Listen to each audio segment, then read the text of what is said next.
హస్తినాపురం వైపు ఒక రథం ముందుకు సాగుతోంది.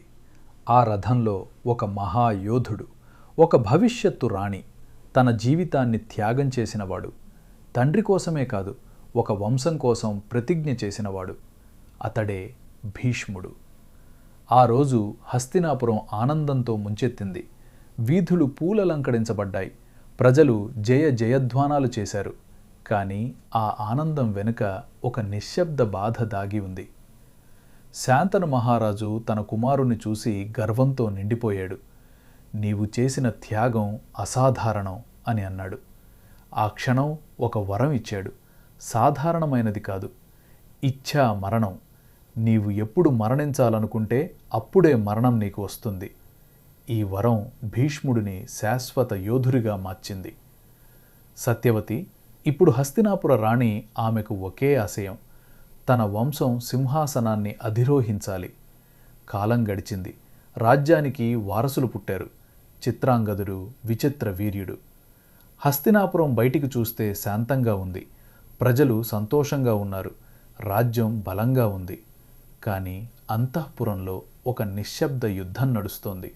అది కత్తులతో కాదు, అది మాటలతో కాదు, అది విధితో. భీష్ముడు రాజు కాదు, కానీ రాజ్యానికి మూలస్తంభం. ఆయన లేకుండా హస్తినాపురం ఒక అడుగు కూడా ముందుకు వేయలేదు. ప్రతి నిర్ణయం, ప్రతి సమస్య, ప్రతి యుద్ధం అన్నిటికీ ఒకే సమాధానం, భీష్ముడు. సత్యవతి ఇప్పుడు కేవలం రాణి కాదు, ఆమె ఒక తల్లి, ఒక రాజకీయ నాయకురాలు. ఆమెకు ఒకే లక్ష్యం, తన వంశం ఎప్పటికీ నిలబడాలి. కానీ ఆమె మనసులో ఒక ప్రశ్న, భవిష్యత్తు సురక్షితమేనా? విచిత్ర వీర్యుడు సింహాసనంపై కూర్చున్నాడు. కానీ అతని భుజాలు ఇంకా బలంగా లేవు. పాలన తెలియదు, యుద్ధం తెలియదు. అతను రాజు, కానీ రాజ్యాన్ని నడిపేది ఇంకా భీష్ముడే. ప్రజలు మెల్లగా మాట్లాడుతున్నారు. మన రాజు ఎవరు? సింహాసనంపై కూర్చున్నవాడా లేదా రాజ్యాన్ని నడిపిస్తున్నవాడా? ఆ ప్రశ్నకు సమాధానం అందరికీ తెలుసు, కానీ ఎవరూ చెప్పలేరు. చిత్రాంగదుడు ధైర్యవంతుడు, కానీ అహంకారి. ఒకరోజు గంధర్వునితో యుద్ధానికి దిగాడు. ఆ యుద్ధం అతని చివరి యుద్ధంగా మారింది. హస్తినాపురం మళ్ళీ తన రాజును కోల్పోయింది. ఇప్పుడు చిన్నవాడైన విచిత్ర వీరుడు రాజు, కానీ రాజ్యం మళ్ళీ ఒకే వ్యక్తిపై ఆధారపడింది, భీష్ముడు. రాజు కాదు, కానీ రాజ్యానికి కాపాడువాడు. ఒక రాత్రి భీష్ముడు ఒంటరిగా నిలబడ్డాడు. ఆకాశాన్ని చూస్తూ తన జీవితం గురించి ఆలోచించాడు. నేను చేసిన త్యాగం సరైనదేనా?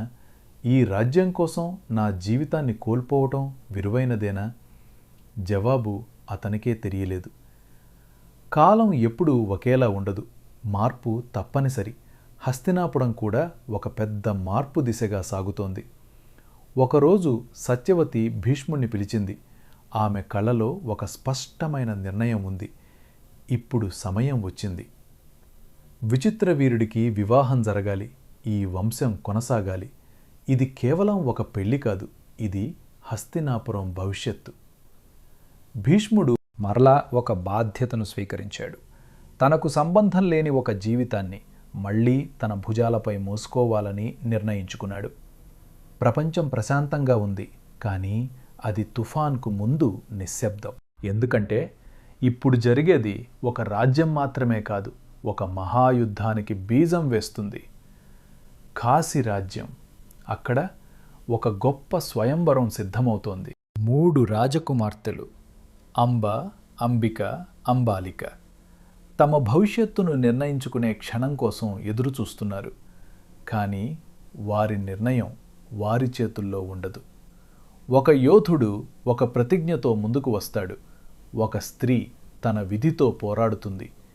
ఈ స్వయంవరం ఒక పెళ్లి మాత్రమే కాదు, ఇది మహాభారతం యొక్క దిశను మార్చబోయే ఘట్టం. ప్రేమతో నిండాల్సిన ఆ సభ క్షణాల్లో యుద్ధభూమిలా మారుతుంది. ఆమె ఎవరు? ఆమె కథ ఏమిటి? ఏ పరిస్థితులు ఆ స్వయంవరాన్ని యుద్ధభూమిగా మార్చాయి? ఈ ప్రశ్నలకు సమాధానం తెలుసుకోవాలంటే తర్వాతి ఎపిసోడ్ తప్పక చూడండి. ఇలాంటి మహాభారత ఎపిసోడ్స్ మిస్ అవ్వకుండా ఉండాలంటే ఇప్పుడే సబ్స్క్రైబ్ చేయండి.